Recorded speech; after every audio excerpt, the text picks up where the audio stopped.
It says I'm live, so I'm going to assume I am. And we're live. Good evening, everyone. Welcome to a political recap. Not recap. What am I doing? Oh, PMQs! Yes! Ah, much happiness. Do apologise to those who are or were regular viewers of content on this channel. I have not been very active as far as making videos go, and there's been a reason. Mostly my refocusing on my main channel temporarily. I will be reintroducing the Moist Ski news, or attempting to. Just a bit more preparation work needs to go into it, right? And that's what will be happening. Sorry. So hello, French Ferret, Cyrene, Karma, Chaos, Dark Echo, Romantica, Neela Possessed, Mazzy May. Hope you're all well. Sorry for the ads. I don't recall monetizing, but okay. PMQs today is going to be quite interesting. Creek. There is a point being made in Parliament today, one that I find to be quite interesting. And because of that, it's going to become the focal point. And I've just got to get rid of something. There we go. Because of that, we should be able to somewhat get through this quite easily. Because there is a pattern emerging at the moment, and it's one I don't like. Oh, look at my mouse cursor there. I don't like it because it seems to follow the case that Boris wants to brag about what they are doing, but the numbers right now kind of contradict it. Let's find where PMQ starts, shall we? Okay, I think I found it. Oh, they got a sign language muppet. Sorry, guys, girls, Z's and all the others. We have another one of these bozos. I don't know why they're doing this. And 480p is the best I can do. Oh, UK Parliament, you got to get better at this. 480p. If I want to watch 480p, I'll watch a shoe on head video. Or should I change her name now she's a communist to boot on neck? Anyway, start the video.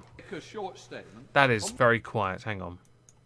Monday, in an answer to a question from the Honourable Member for Swansea West about the virtual participation in debates, the Prime Minister said, inadvertently I would accept, I defer to you and the House authorities. As the Prime Minister will know, decisions on the scope of virtual participation are for the House itself. All decisions are being made on that basis of motions moved by the Leader of the House.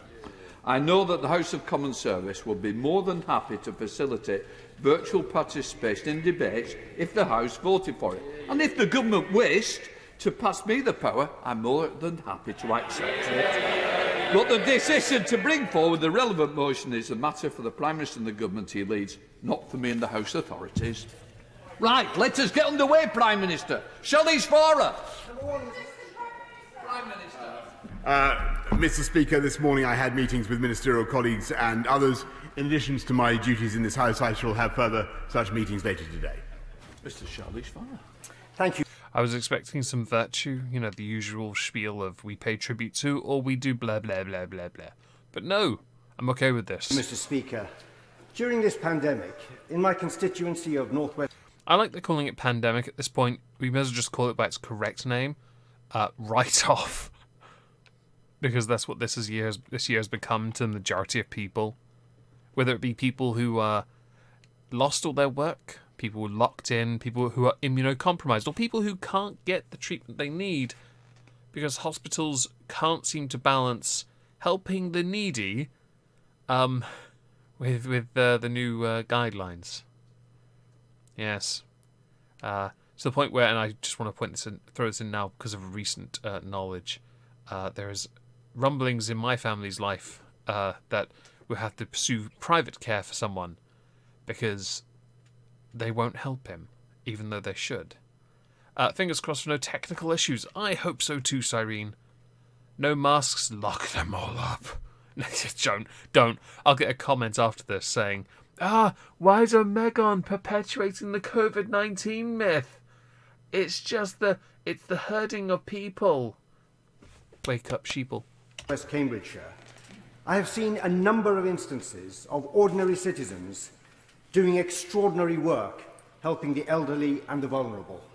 And that has been repeated across the country in every single constituency, giving true meaning to the words community spirit. Would my right honourable friend take this opportunity not only to acknowledge this fantastic work that has been done by so many people, but also to give a huge thank you to each and every one of these unsung heroes of our country. So, if it isn't obvious enough, this question is a plant. It's the usual one where it gives the government a chance to look good. I hate these questions so much, because this government has fundamentally failed. And we know they failed. We've watched you fail all year. So, I mean, in hindsight, yes. But no. Minister. I thoroughly concur with my right honourable friend, and I congratulate all the volunteers for the spirit and the achievements that they have delivered for the people of this country. And I was delighted that we had a first chance to honour them in the birthday honours list at the weekend, or just some of them. If the guy on the right dabs, I'm ending the stream, okay? It'd be like the reference to earlier, somebody had, was it Karma? Yeah, background noises, so the jeering. Just imagine him doing his little fists for jeering or something. Let's come to Oh, creak. Sorry. the Leader of the Opposition, Right Honourable Keir Starmer. Sir Keir Thank you, Starmer. Mr. Speaker. On the 11th of May, the Prime Minister said that the government's COVID strategy, and I quote him, will be governed entirely by the science. On the 21st of September, the government's own scientific advisors, SAGE, gave very clear advice. They said a package of interventions, including a circuit breaker, will be needed to prevent an exponential rise in cases. So, does anyone know what a circuit breaker is? It's why I put it on the thumbnail, because the government is going against this idea. And I'm not against... If they want to do that, they can do... Oh, okay, that's gone, is it? Okay, brilliant. Apparently I can't just minimise, alright. So the point is that there'll be tighter restrictions on lives, similar to that of the original lockdown. The research that was put forward says that this would then buy the UK more time to put other controls in place, which could in turn, could be the important word there, relieve pressure on the NHS, but accept there is uncertainty. However, like electronics, yes, exactly chaos, exactly like a circuit breaker. So the point of a mini lockdown or a circuit breaker is to break the transmission of the virus by introducing a fixed period of strict measures that stop people mixing with others. So instead of the epidemic powering ahead, it would then be thrown into reverse. That comes from SAGE, that estimates it could rewind the clock by 28 days. However, there are people who are members of SAGE, one being, what's his name, where is it? Professor Graham Medley, who believes that the UK has missed the boat for a planned mini lockdown at half term. And that the whole point is that of circuit breakers is that you do them before you have to. Saying, I think we're in a position at the moment whereby things are becoming slightly more urgent than when you would use these precautionary breaks. You don't need to be a rocket scientist to realise we are heading for the majority of people living under much more severe restrictions.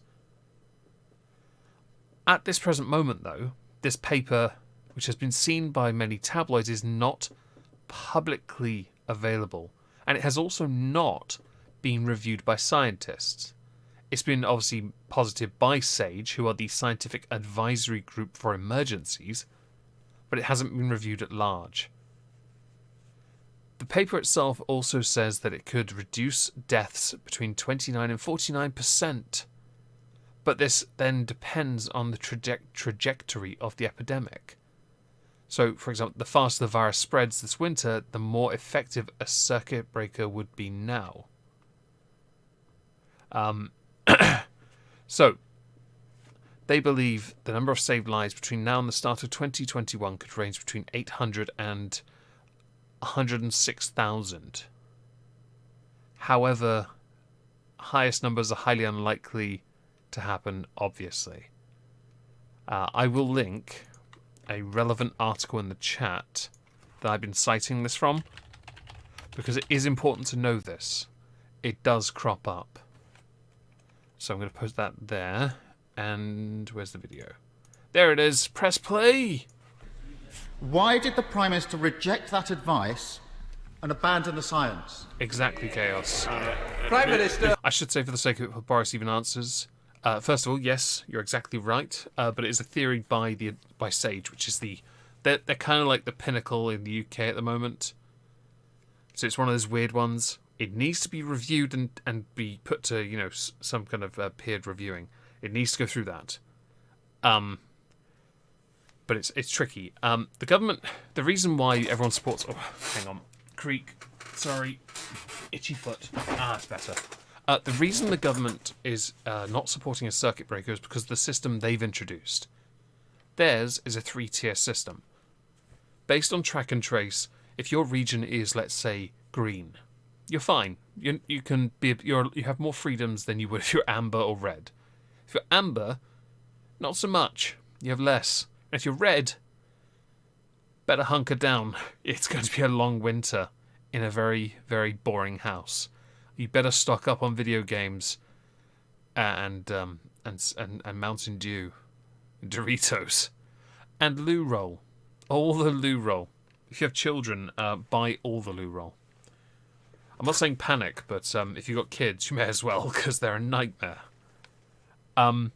So everyone else supports the circuit breaker. The government is putting forward a 3-tier system, which seems contrary to what everyone else says is best. Because I don't know why, actually, because I'm not entirely in favour of this 3-tier system. I'm also not entirely sure the circuit breaker will work yet. There needs to be some... People need to see this. They need to review it. So give it time. Mr. Speaker, we will do whatever it takes to fight this virus and to defeat it. But since he quotes the sage advice, I might just remind him that on page 1 it says that all the interventions considered have associated costs in terms of health and well-being, and that policymakers will need to consider analysis of economic impacts and the associated harms alongside this epidemiological assessment. And the advice that I have today, Mr. Speaker, is that if we do the regional approach that commended itself to the House... So this actually, before he even finishes, I actually do get this. So when the first lockdown came into effect, had we had the track and trace then, that should have been what we had done instead of a national lockdown. That entire national lockdown was an absolute ball ache. Let's all admit that. Okay? It shouldn't be done. Everyone else in the rest of the country shouldn't be punished when they have a far lower transmission compared to other places. It should be, depending on, it should be entirely arbitrary and dependent on what the government wants to punish you for, I guess, if you're that person. But everyone else will say it should be because of the infections per 100,000. Yeah. Most of the country is in the lowest risk. Yeah, it's true. It's quite low where I am, southeast I am, and we're all right. Where one of my closest friends is in Norwich, they're all right. Southwest is all right. In fact, we should be allowed to keep going because while we don't bring in as much money as, say, the finance sector in London, we should definitely keep going because at least then some economy is going.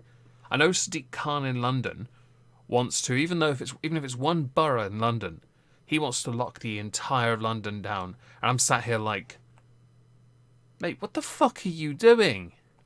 You don't lock the entire city down. Your job's to protect the city, not ensure unemployment goes through the roof. And homelessness, although that's already an issue because you never built any houses because you're a bell end. And indeed, to the right honourable gentleman, on Monday, Mr. Speaker, we can bring down the R and we can bring down the virus. So will he stick to his position of Monday and support that approach?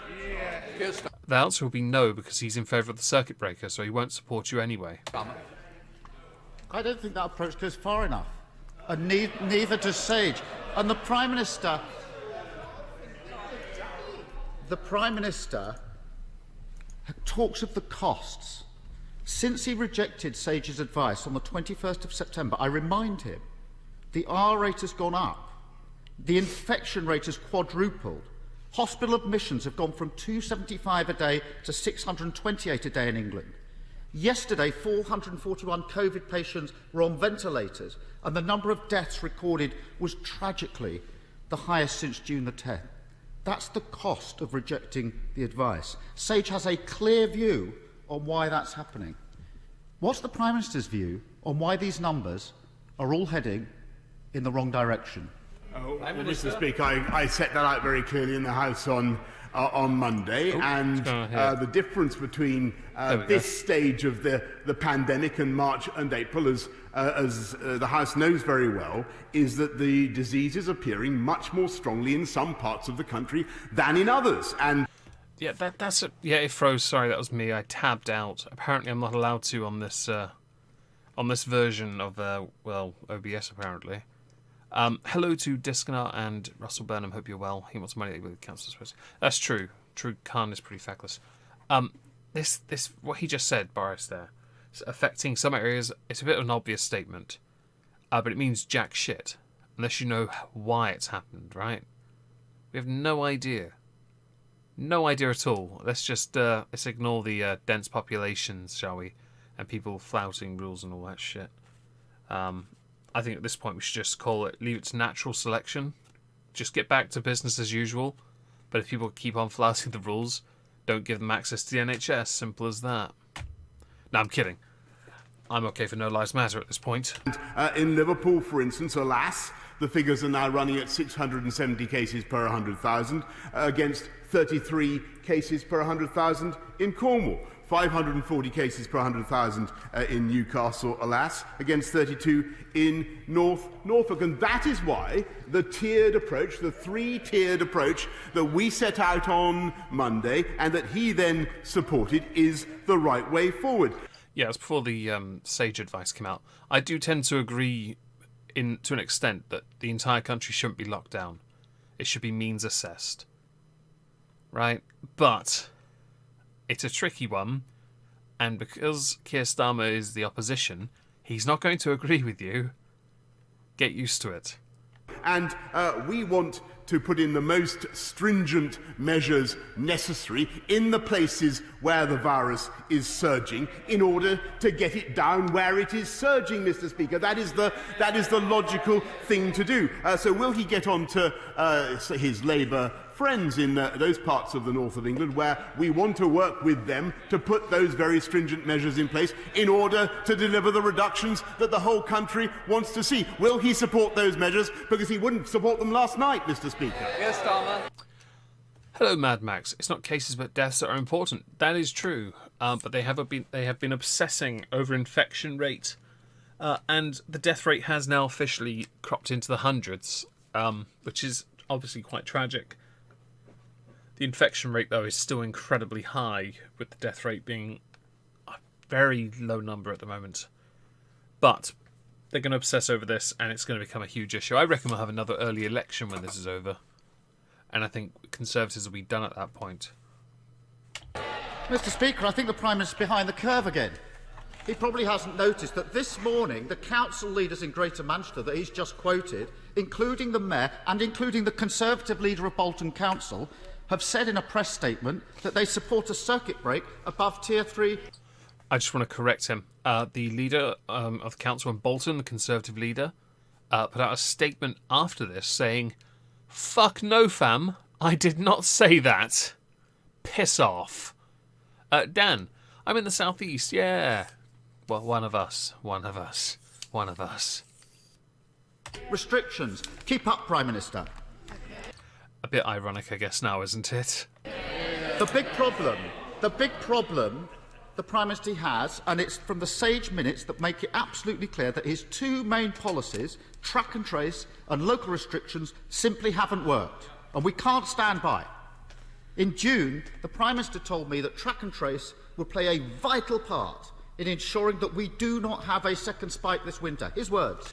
I think what it's done is effectively make it so every time I walk into a building, I have to scan some poxy QR code with my phone. Just wastes more of my time at this point. And then tells me we're a low-risk area. 3 months later, Sage have concluded that track and trace, their words, is only having a marginal impact on transmission. They go on to say, and this is the really worrying part, that this is likely to further decline in the future. Further decline.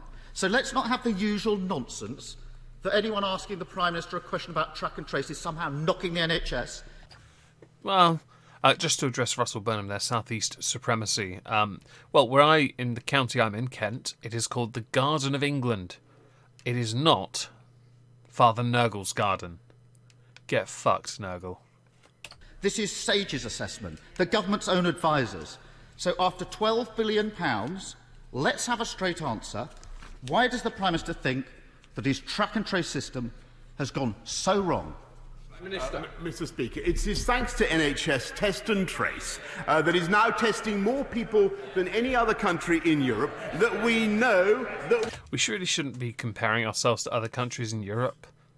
There was an interview where asked about the three-tier system in the UK and why pubs had to suffer, right? Oliver Dowden, one of the cabinet ministers, was asked about why pubs in the hospitality sector were being hit as hard. Hello, Flora Butty. Hope you're well. Excuse me. And Oliver Dowden responded about the UK hospitality sector being essentially pummeled by saying, well, because in America... I'm sorry. Why are we comparing ourselves to America and their hospitality sector when ours, according to your own numbers, is only 3% of the problem? Are you fucking nuts? We know where the disease is surging, and It came from... we know that it is regionally distributed rather than nationally distributed at the moment, and that gives us a chance now to do the right thing. He wants to close pubs, he wants to close bars, he wants to close businesses in areas across the country where the incidence is low, and that's what he wants to do, and he wants to do it now, and yet he voted to do nothing last night, nothing in the areas where the incidence is highest, Mr. Speaker. He says one thing at 5 o'clock about calling for a national lockdown. When it came to a vote in this House of Commons, Mr. Speaker, to impose more stringent measures, he failed even to turn up. LOL. Mr. Speaker, I know that for someone who's been an opportunist all his life, this is difficult. This is difficult to understand. But having read and considered the sage advice, I have genuinely concluded that a circuit break is in the national interest. Genuinely concluded. Mr. Speaker, it's the failure of the Prime Minister's strategy that means tougher measures are now unavoidable. That's SAGE's view. SAGE has advised that a circuit breaker should act to reduce R below 1, should reset the incidence of... Yeah, but it's only a delay. Doesn't change anything, really, does it? No progress has been made. There were articles all throughout the week saying, oh, in a month's time they're going to roll out a vaccine. Are they really? Okay. Are these the same people that say that if pubs get shut down, Wetherspoons get to stay open because they're mostly serving food? Right, okay. I've had food at Wetherspoons. I don't think it counts. It has to actually, have some nutritional value. Theirs doesn't qualify. It's not great. The sage advice is rather interesting, I will say. I don't agree with the circuit break. I think that would do... So this is where the government's in a bit of an odd position. Because if they do a circuit break, they'll have to borrow, at this time of year, so much more. And they won't be able to afford it. It's going to cause even more damage, and they realise this. The only way they can protect the economy, which they have to as well, it's part of their job, is to try and find a way to keep it going. And you're poking in the right place, Keir Starmer. You are. But you aren't seeing the bigger picture, because it is a very Labour position, to just spend. But when an austerity then has to be reintroduced, you're going to complain about it as if, what? As if is if I don't know where I'm going with that. Fuck it, let's carry on. I know where I'm going with it. I'm just going to stop because I'm going to go off on one. Disease to a lower level and should set the epidemic back by approximately 28 days or more. Doubt. One thing we've noticed, and I don't know why people aren't talking about this more, is it seems to have flourished quite handily in colder weathers. Because during the summer, and we were free, did you notice? It wasn't exactly causing issues. And I should also point out, you yourself have admitted, in areas where lockdown has been introduced, and they're stuck indoors, the infection rate's still gone up. So tell me, how would a lockdown push it back 28 days nationwide when in the areas where people are most affected, it isn't going down? Riddle me this, riddle me that. Who's full of crap? All three are vital, and that's why Labour backs it. So can the Prime Minister tell us what is his alternative plan to get R below 1? R below 1. That implies that his initial plan won't work. So why would he have an alternative? Contingencies, I get it. Prime Minister. Mr. Speaker, the plan is the plan that the right honourable gentleman supported on Monday.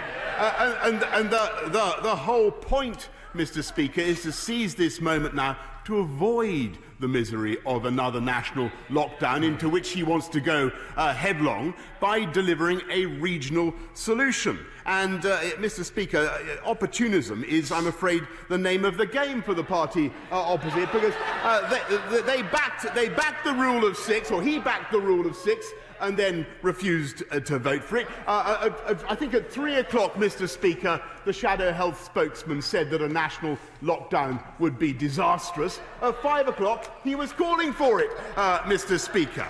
Let's go back to the approach that he was supporting on Monday. Let's try to avoid the misery of another national lockdown, which he would want to impose, as I say, in a headlong way. And let's work together. Let's work together, as he was prepared to do on Monday, to keep kids in school, who he would now yank out of school in a peremptory way, keep our economy going, and keep jobs and livelihoods supported in this country, Mr. Speaker, and let's take the commonsensical regional approach, and will he kindly spell out to all his colleagues across the whole of the country that that is the best way forward, as indeed he did on Monday. As with everything, people change their minds, so I don't think he's going to agree with you on this one. Mr. Speaker, following the advice is now apparently opportunistic. Presumably he'll say the same to the leader of Bolton Council, a Conservative leader, who this morning said he supports a circuit break. No, he doesn't. Mr. Speaker, I've just listened to what the Prime Minister said about his strategy to get R below 1, but I can't think of a single scientist who backs him. He will know that the Chief Medical Officer said on Monday that his words, Chief Medical Officer, not confident, nor is anyone confident, that the Tier 3 proposals for the highest rate would be enough. That's Tier 3. That's Tier 3, the highest tier. So why is the Prime Minister so confident that his approach will get the R rate below 1? So confident? Or is that no longer the government plan? That's a bit tinfoil hatty, isn't it, for a little bit at the end there? I actually am interested to know, I will admit, how the government plans to get the R rate below 1. Because I don't think they got it right. I mean, the only reason the R rate went down last time, I'm pretty sure, is because of the heat. And I don't know. I'm not convinced that... My apologies. Thank you, the like button. Please smash me. I need love too. That came out wrong. I'm afraid, Mr. Speaker, he is misrepresenting the position. Doubtless inadvertently, what our advice is that if the regional measures at Tier 3 at all levels were implemented in full, with the support and the active cooperation of local leaders, as indeed... Some places are flouting it on purpose because they're like, nah, fuck you, my business is more important than the rest of you cunts. We've seen from the leader of Liverpool City Region, and I pay tribute to him, and I thank him for what he is doing. If we saw full and proper enforcement, if they were able to conduct proper local test and trace with the support of the £500 million that we're giving, then yes, those measures would deliver, Mr. Speaker, the reduction in the R, locally, regionally, that we need in order to avert what none of us want to see, except now the Right Honourable Gentleman having performed this extraordinary U-turn, none of us want to see, and that is the disaster. When I looked at Twitter, most were talking about the government doing U-turns on their own. Turns out, everyone does U-turns. Discanar, you are quite right. Lockdown is a temporary fix and it would become a vicious cycle because they don't have a fucking vaccine. Globus Hystericus. The Nightingale wards have been reopened, so you would assume as much. And the fact that many people that require treatment for other things are being told, fuck you, fam. Your life isn't that important to us. We must be seen to look good by dealing with the China virus, as others are calling it, not me. I call it Corona-chan. Words of the Shadow Health spokesman of a national lockdown. We don't want to go there. We want the regional approach. He should cooperate with it. Mr. Speaker, I've supported the government and all their measures so far, and I've taken criticism of it. But I think this measure is wrong, and a circuit breaker is in the national interest. I've read the advice of SAGE, and the government has rejected it. Mr. Speaker, this is my last question, and I'm sure the Prime Minister has his pre-prepared rant ready as usual. But we're at a tipping point. Time is running out. Maybe he can seize the moment and answer a question. This morning, the Telegraph quotes senior government sources saying the chances of the Prime Minister backing a circuit break in the next 2 weeks are about 80%. Is that right? And if that sounds a bit like someone knows something we don't know. Unless, of course, you're referring to the fact that the infection rate's gotten pretty out of control, according to government figures. Why doesn't he do it now? In fact, it's higher than it was during the first lockdown, which is quite interesting. Now, save lives, fix testing, and protect the NHS. Prime Minister. Mr. Speaker, this is a right honourable gentleman who claims to be supporting the government one day and then performs a dramatic U-turn the next. Everybody, Mr. Speaker, he claims to support the rule of six one day, then pulls his support the next. He wants tough measures and then refuses to vote for them. Everybody, Mr. Speaker, can see what he's doing. Labour have said it themselves. They see this, Mr. Speaker, as a good crisis for the Labour Party and one they wish to exploit. That quote from the Shadow Minister is going to haunt them for quite some time, it seems. And hello, Ray Dale. Hope you're well. I hope your quarantine has been peaceful and relaxing and vodka-fueled. We see this as a national crisis that we are going to turn around. And the way we're going to do it, Mr. Speaker, and I rule out nothing, of course, in combating the virus. But we are going to do it with the local, the regional approach that can drive down and will drive down the virus if it is properly implemented. And that is what I believe he should be supporting. He said he'd support it on Monday, Mr. Speaker. This is our opportunity to keep things going, to keep our kids in school, to keep our businesses going. That, I think, is what the people of this country want to do. This is our opportunity to do that and to suppress the virus where it is surging. He refuses to accept that approach today. I hope that not for the first time, Mr. Speaker, he will change his mind and think the better of his actions. Right, let's go to the paper pervert, but if it's what I think it is, we're not going to do it. Because, it is actually him on camera. Okay, so I watched something the other day, and it was just a still image of him, and I was really annoyed. Because we need to see him. We need to know he's there. So yes, oh, he's on this side. Nice, I moved him, I remember that. I remember. Mr. Speaker, I thank my right honourable friend who's not only an experienced The leader of the SNP, Ian Blackford. Ian Blackford. Thank you very much, Mr. Speaker. Yesterday, the founder of Brewdog warned the end of the job retention scheme will lead to a tsunami of unemployment. Brewdog is one of the one of those funky IPA companies that cropped up over the last few years. Hello, Ferret. Yes, they are indeed stupid, but this channel is politics, so it's just a stupid channel. I'm okay with this. Brewdog is just one of thousands of businesses across Scotland and the United Kingdom demanding that the Tory government U-turn on its reckless plans to scrap the furlough scheme. There are just 2 weeks left to save people's jobs and livelihoods. So, Prime Minister, in the next fortnight, you have two choices. Extend the full furlough scheme or inflict a tsunami of unemployment on our people this winter. He's not fiddling with paper, sadly. But I can safely tell you there are no trousers on.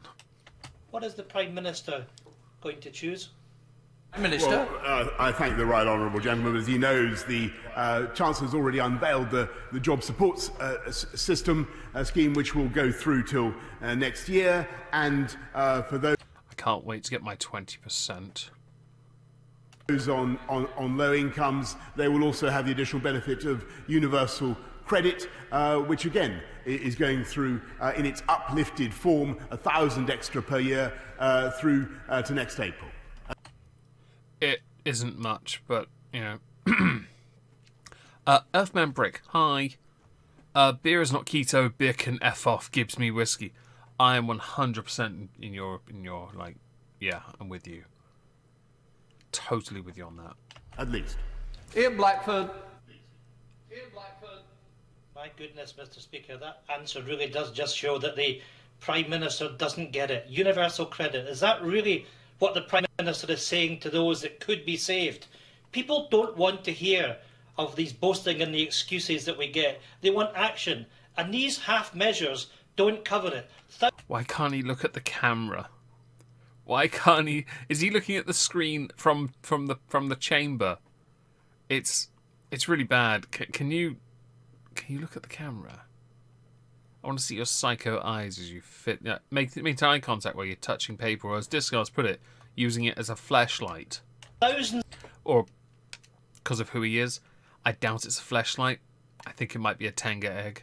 Have already lost their jobs. The ONS has confirmed the highest rate of redundancies since 2009. We're heading towards a Tory winter of mass unemployment created by the Prime Minister and the Chancellor.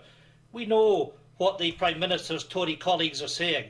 The Prime Minister's next job could be on the back benches. He just doesn't know it yet.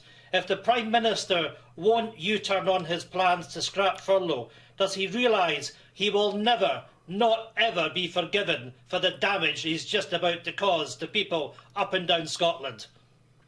I like that you think in a national crisis of the United Kingdom, the most important issue are the miserable cunts on the other side of Hadrian's non-existent wall. Okay. Ah, I love him. He's so good. He's such a twat.